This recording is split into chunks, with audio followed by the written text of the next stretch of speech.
जो सच बोलता है ना, उसके पीछे ज्यादा लोग होते हैं, सच्चाई को छुपा देते हैं। यहाँ पे बहुत बुरी आदत है। अपने लिए जीना तो वो क्या जीना हुआ, सब जीते हैं। मैं अपने बेड पे बैठा हूँ, अपने घर में बैठा हूँ, शान से बैठा हूँ। यार दूसरे के लिए जी के दिखा ना, फिर मजा है। दूसरे के लिए जी के दिखा, उसको बोलते हैं इंसानियत, उसको बोलते हैं इंसान जो दूसरों के लिए जिए। वो था एक हमारा तहसीलदार शबीर साहब। ये चीजें बोलने में अगर शर्म आती है आप लोगों को तो फिर शर्म से डूब पड़ो। मैं तो बोलता हूँ कि वैसा इंसान, वैसा फरिश्ता नुमा आदमी बहुत कम आते हैं। मुजीबुर रहमान फानी, मेरी हेल्पिंग हैंड NGO 18-19 साल से चलाता आ रहा हूँ मैं यहाँ पे। मतलब मैंने पहले भी आपको मैंने क्या, DC साहब ने खुद, आप देखो वहाँ पे क्या बोलते हैं कम्युनिटी हॉल में कितनी तारीफ उनकी की। उनकी तारीफ क्या करनी है, वो तो एक मैं बोलता हूँ कि सदियों में वैसे ऑनेस्ट पर्सन आते हैं जिनका एक वो नाम लिखा जाता है कि भाई सदियों में कोई एक लीडर आया या कोई ऑफिसर आया या कोई नेता आया। तो मैं इसको नेता भी समझता हूँ, लीडर भी समझता हूँ और एडमिनिस्ट्रेटिव पावर भी समझता था, क्योंकि इसमें हर कोई सलाहियतें मौजूद है। मैं बोलता हूँ कि बदकिस्मत है हम लोग जो ऐसा बंदा इतना जल्दी, ये 4 साल हो गए, 4.5 साल, जिसमें हमारा शबीर साहब हमें डोडावाल को छोड़ के जम्मू चले गए। मैं तो अल्लाह से दुआ कर रहा हूँ कि कब शबीर साहब हमारे यहाँ पे ACR या कुछ ऐसे बन के आए जिसपे इनको दोबारा यहाँ पे काम करने का मौका मिले और हमें इनके पीछे पीछे चलने का मौका मिले। वही मैं पिछली बार मैं यहाँ पे कुछ लोग हैं, अब इस बाइट में इरफान भाई ये काटना नहीं आप, मैं आपको क्लियर बात बोलूंगा।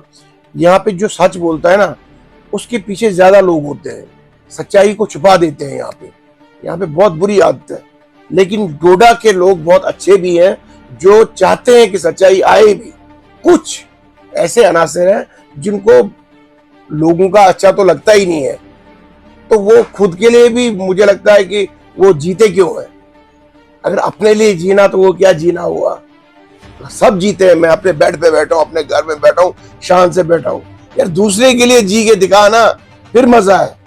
दूसरे के लिए जी के दिखा, उसको बोलते हैं इंसानियत, उसको बोलते हैं इंसान जो दूसरों के लिए जिए।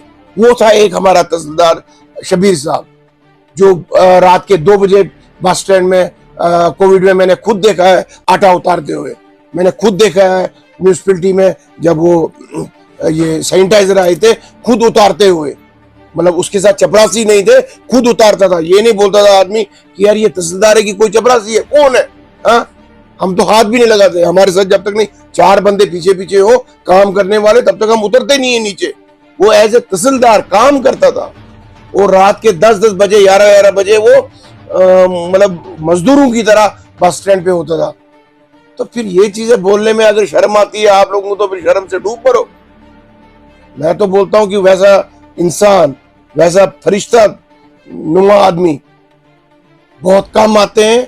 ये हमारी बदकिस्मती है कि हमें शबीर साहब छोड़ के क्या, अब उनका शायद अब ये एक गवर्नमेंट की पॉलिसी भी होती है 5 साल बहुत होता है। लेकिन मैं चाहता हूं कि इंशाल्लाह कम से कम 5 साल शबीर साहब एक बार और दोबारा यहाँ पे वापस आए। उनका इतना काम, रात दिन चलना उनका, ये हमारे साथ में तो रहता था।